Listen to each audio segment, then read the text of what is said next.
Back here at Raiders Media Day, and I love to see who just stops by the set. And this is one of my favorites, Isaiah Pola-Mao, who, of course, had a phenomenal 2024 year. So excited to see what you do in 2025. Now that you had some time to reflect, you're starting the new year.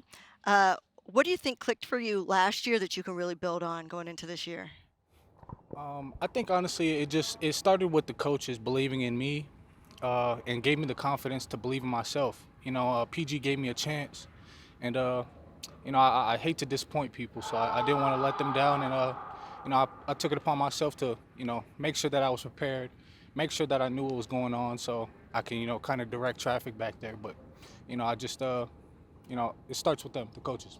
Yeah. After you get that opportunity, and then you have an off season to kind of prep on yourself and study. What are the things that you think you had to do coming into this season to be the best that you could be? Well, first off, I think I wanted to start with earning the trust of the guys, because at the end of the day, it's the players on the field. Yeah. So I wanted to earn the starting role. I wanted to earn my position on the team. So, and then looking back on last year, there's always stuff that you could work on. And Yeah. personally, I think I needed to work on my man coverage and stuff like that to feel more comfortable. And I think preparation builds confidence. So, that's where I started. Isaiah, you're a USC guy.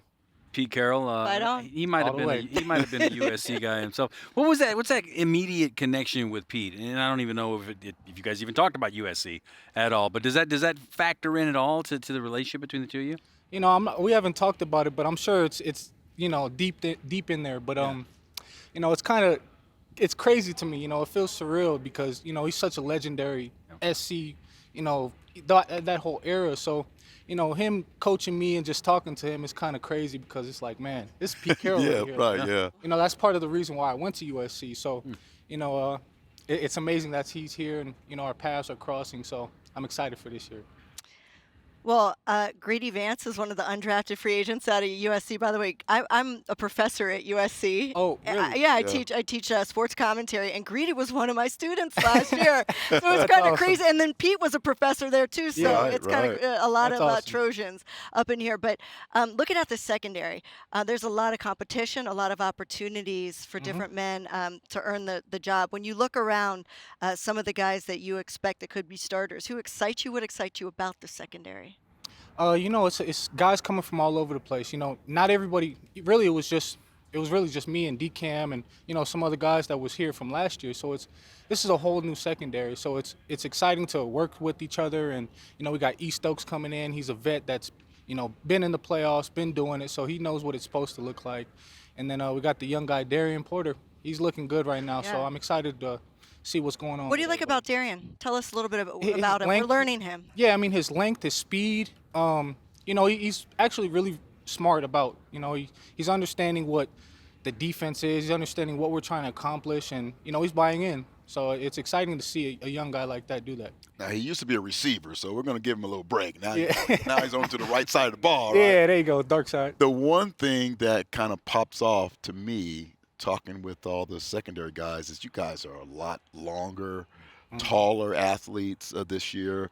Is that something that you feel like as going through OTAs and things like that, that you're going to play a specific type of football because you guys are taller, bigger, more physical? Yeah, I think so, and I think the fans are going to be able to see that. Starting in preseason 1, OTAs and training camp and stuff like that. Everybody's out there. 6'3" and above. It Yeah. feels like, but you're gonna. I think once the pads come on, I think that's really going to be evident. Right. How many strains of DNA then of the Legion of Boom are kind of running through this secondary, especially with the safeties, because of how physically big and imposing and athletic you guys seem to be? Yeah, I mean, it's hard not to watch tape on those guys because, like, where Pete comes from. But Who do you like, Earl, Cam? Who were the guys? Cam. I always loved Cam, but I Yeah. think Earl, he kind of was the glue that kind of held all that together. Just Right. being able to roam that back end and still deliver the hits.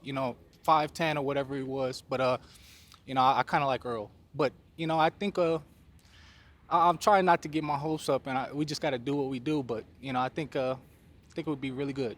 I noticed that the Samoan Brotherhood is growing. You have a rugby player. Have you met Lockie yet? Yeah, he's a huge person. Like that is one of the biggest human beings I've seen in my life. Like, and I'm Samoan myself, so I'm like the fact You're that used he's to one of the big people. biggest. Yeah, so it's crazy. You know, he's an athlete.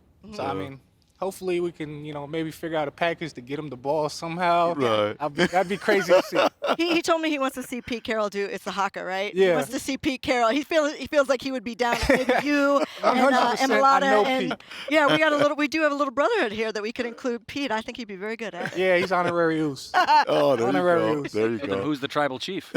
Yeah, I think I'd give that to Lecky. Okay. Yeah. He's the veteran, so seniority, I give it to him. All right. Okay, I like it. Man, you guys are in that secondary, specifically safety. You guys are so versatile. You guys can roll in the box, can play upfield at the line of scrimmage. Kind of where does that come from your game? Oh, that's 100% all from PG. And the way he's trying to employ us. He likes to use 3 safeties at a time. So I mean, me personally, I love that. Yeah. And the fact that we can be interchangeable, it gives him the opportunity to just do all type of exotic blitzes and stuff like that. But I think that it starts with PG and him and his ideas. What has Jeremy Chin brought to that back end? He's a quiet person, Yeah. but on the field he kind of flips that switch.